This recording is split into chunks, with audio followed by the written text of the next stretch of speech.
بسم اللہ الرحمن الرحیم دیے جائیں گے۔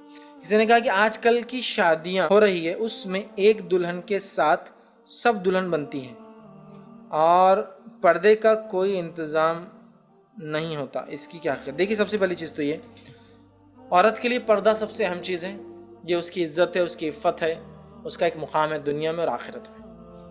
اور دلہن کو سجانے کا تذکر حدیث میں آتا ہے، وہ شرعی سجانا ہے، غیر شرعی سجانا نہیں۔ عرب کے یہ حالت تھے کہ صحابہ کو ہفتے میں ایک بار بھی نہانے کو پانی میسر ہو تو یہ بڑی بات تھی، تو آپ نے حکم دیا کہ جمعے کو کم از کم نہایا کرو، جمعے کو خوشبو لگایا کرو، اس لیے کہ پسینے کی بدبو اتنی زیادہ ہوتی جسموں میں 7 دن نہیں نہا پاتے تھے، جس کی وجہ سے خوشبو ضروری تھا، ورنہ بازو والا برداشت نہیں کر سکتا اسمیل کو۔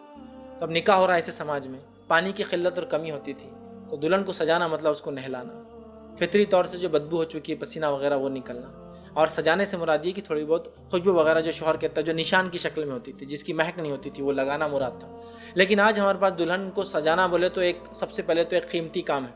میں نے ایسی بھی دیکھا ہے جو middle class, lower middle class کو 25 ہزار روپے دے کے سجتے ہیں، 25,000 روپے صرف ایک دن دلہن کو سجانے کی۔ ایکچوئل کاسٹ نہیں ہوتی، وہ شاید وہ دلہنے بول کر زیادہ لیتے ہیں، شاید اس دن 25 ہزار روپے میں وہ دلہنیں سجتی ہیں، ٹھیک ہے۔ اور ہاتھوں اور پیروں کے بال نکلوائے جاتے ہیں، اسی طرح جو سر کے بالوں میں مختلف خوشبوئیں لگائی جاتی ہیں، اسی طرح آنکھوں کے اوپر کئی شیڈز اور رنگ لگائے جاتے ہیں، ہونٹوں کو سجایا جاتا ہے، گالوں پہ پتہ نہیں کتنے شیڈز لگائے جاتے ہیں، چہرے کو پتہ نہیں کیا مل کے جو ہے اس کو مینٹین کیا جاتا ہے، ٹھیک ہے۔ اور اس کے بعد جو ہے اپنے شادی کے جو ہے جہاں شادی ہو رہی ہے ہال وغیرہ میں جاتی ہے، بے پردہ جاتی ہے، پورے دن پردہ نہیں کرتی، بلکہ اس کے بعد کئی دن تک پردہ اس کو ہوتا ہی نہیں۔ اس کے بعد جو ہے نماز نہیں پڑھ پاتی، چونکہ ظاہر سی بات ایک عورت سمجھو ظہر کے بعد تیار ہونے گئی، اب وضو کر لیا تھا، عصر تک تو رہیں گا، لیکن مغرب اور عشاء کا کیا؟ تو اب وضو نہیں کر سکتی، وضو کریں گے تو 25,000 روپے پانی میں مل جائیں گے نا، ٹھیک ہے۔ تو یہ حالت ہے، یہ حالت ہے۔ تو کیا اسلام اس کی اجازت دیتا ہے کہ عورت نکاح کرے؟ نکاح آدھا دین مکمل کر رہے ہیں، اور آدھا دین مکمل کرتے وقت اگر آپ نماز ہی نہ پڑھے فرائض، تو یہ آدھا دین مکمل کرنے کا بھی دیکھیے، نفل کا ثواب جب ہی ملتا ہے جب، یہ سنت کا ثواب ملتا ہے تب جب فرض پورے ہو۔ تو آدھا دین مکمل کر رہے اور آپ دین کو ڈھا رہے، دین کی بنیادوں کو ڈھا رہے، نماز چھوڑ کر۔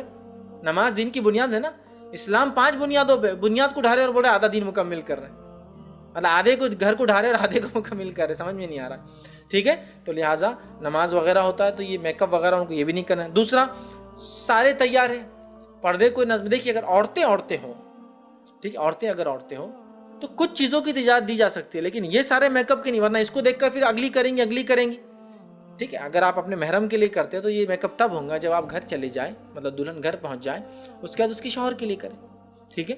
اس کے لیے پردہ ہے، برقع ہے، ساری حدود لاگو ہیں۔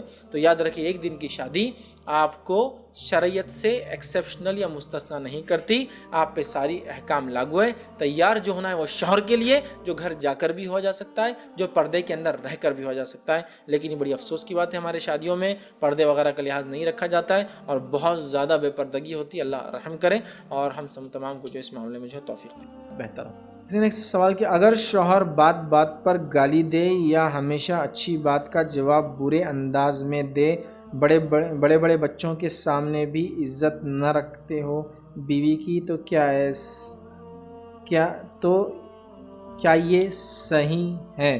اور ایک سوال تھا، کسی کا شوہر اپنی بیوی سے برے انداز سے بات کرے تو اس کا کیا کرے؟ دونوں سوال ایک جیسے ہی لکھ رہے ہیں مجھے، میں دونوں کا جواب دے دیتا ہوں۔ دیکھیے، سب سے پہلی چیز تو یہ ہے کہ میں مردوں کو نصیحت کروں گا کہ وہ اپنی عورتوں کے ساتھ، مطلب اپنی بیویوں کے ساتھ شوہر اچھا برتاؤ کرے، یہ ایک انسان کی اچھائی میں سے ہے۔ نبی اکرم صلی اللہ علیہ وسلم نے یہ بیان کیا حدیث کے اندر کہ اگر کسی کے بارے میں معلومات لینا ہے تو وہ اس کی بیوی سے لی جائیں گے، چونکہ بیوی ہی بتا پائیں گی کہ شوہر کیسا ہے، مطلب ایک انسان اچھا ہے نہیں ہے وہ بیوی سے پتا کر سکتے ہیں۔ حدیث کے الفاظ ہے جو ہے، میں تم تمام کے اندر اپنے بیویوں سے سب سے اچھا ہوں۔ ایک مرد، اچھا مرد وہ ہے جو اپنے بیوی سے اچھا ہوتا ہے، اور میں تم تمام میں اپنے بیویوں سے سب سے اچھا ہوں۔ تو ایک انسان اچھا ہے یا نہیں ہے وہ اس کی بیوی بتا سکتی ہے۔ تو لہٰذا مردوں کا کام ہے کہ اپنی بیوی سے اچھی بات کریں، بچے چھوٹے ہو یا بچے بڑے ہو، بچوں کے سامنے ان کی ماں کی عزت کرے، یاد رکھے، جو کہ آپ کی بیوی ہے۔ یہ معاملہ ہمیشہ کے لیے، ورنہ کیا ہوتا ہے، بچے پھر اپنی ماں کی عزت کھو دیتے ہیں، یاد رکھیں۔ لیکن ان تمام چیزوں کے باوجود میں نے دیکھا ہوں مرد اپنی عورتوں کے ساتھ، بیویوں کے ساتھ بڑا برا سلوک کرتے ہیں۔ قرآن میں اللہ رب العزت نے واضح احکام دی اور فرمایا وَعَاشِرْهُنَّ بِالْمَعْرُوفِ، ان کے ساتھ معروف اچھائی سے ان کے ساتھ سلوک کرو عورتوں کے ساتھ. لیکن اس کے بعد بھی ہم دیکھتے ہیں لوگ مرد جو ہے بیویوں کے ساتھ بہت برے انداز یا بہت برا سلوک کرتے ہیں. ہمیں چاہیے کہ وہ بھی انسان ہیں اور انسان ہونے کے ناطے ان کو بھی عزت دی جائے, ان کا بھی مقام ہے. اللہ رب العزت نے آدم کو پیدا کیا تو حوا کو بھی جنت میں ہی پیدا کیا. وہ کوئی کمتر نہیں ہے, یاد رکھیے, بدتر نہیں ہے, ہلکی نہیں ہے, یاد رکھیے. اس کو اللہ رب العزت نے اگر بیٹی بنایا تو باپ کو شرف دیا کہ جنت میں جانے کی وجہ بنے گی, یاد رکھیے. اگر اس کو بیوی بنایا تو یہ آپ کو شرف دیا کہ اس کے ذریعے آپ کی اولادیں جو ہے پیدا ہوتی ہے دنیا کے اندر. اس کو ماں بنایا تو یہ شرف, یہ مقام دے دیا کہ اس کے پیروں کے نیچے جنت دے دی, یاد رکھیے. تو اس کا اسلام میں بڑا مقام ہے ایک عورت کا, بیٹی ہونے کے ناطے, بہن ہونے کے ناطے, ماں ہونے کے ناطے, بیوی ہونے کے ناطے. لہٰذا آپ رسپیکٹ کریں. وہ شخص جو اپنی بیوی کی عزت نہیں کرتا, وہ بولتا میں تو ایسے ہی رہوں گا, کیا وہ یہ چیز پسند کرے گا کہ اس کا بہن ہوئی اس کی بہن کے ساتھ یہی سلوک کرے؟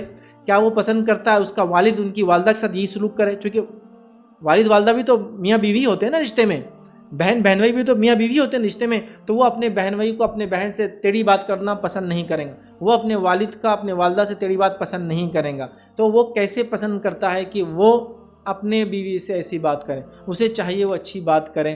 یہ میں عورتوں کو بھی نصیحت کروں گا, اگر کوئی آپ کی چیز اس کو بری لگتی ہے جس سے وہ ایسا رویہ اختیار کرتا ہے تو میں آپ کو بھی یہ کہوں گا اس رویے, اس بری چیز کو آپ چھوڑنے کی کوشش کریں, ورنہ چھوٹی سی آپ کی برائی سے وہ بہت زیادہ برا مان لیتا ہے اور پھر آپ کو زیادہ تکلیف دیتے ہیں. تو لہٰذا دونوں کے لیے نصیحت ہے, لیکن مردوں کے لیے خاص نصیحتیں. نبی اکرم صلی اللہ علیہ وسلم نے اپنی وفات سے پہلے جو نصیحت کی تھی اس میں ایک نصیحت جو آخری نصیحتوں میں سے ایک نصیحت ہے, وہ فرمایا تھا, اور جو آپ نے فرمایا الصلاۃ وما ملکت ایمانکم, کہ نماز کو قائم کرو, نماز کی پابندی کرو, عورتوں کے ساتھ اور غلاموں کے ساتھ اچھا سلوک کرو.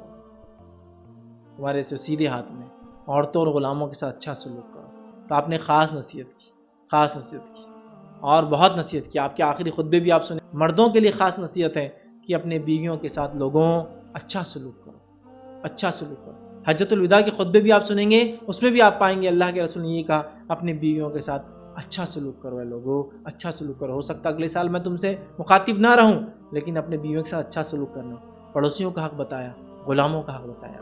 لہٰذا عورتوں کے ساتھ اچھا سلوک کرے, بیوی کے ساتھ بالخصوص. جو آدمی بیوی کے ساتھ اچھا نہیں ہے وہ دنیا میں کسی کے ساتھ اچھا نہیں ہو سکتا, کیونکہ اللہ کے رسول فرمایا تم میں بہتر وہ ہے جو اپنے بیوی سے بہتر ہے, اور میں اپنے بیوی سے سب سے زیادہ بہتر ہوں.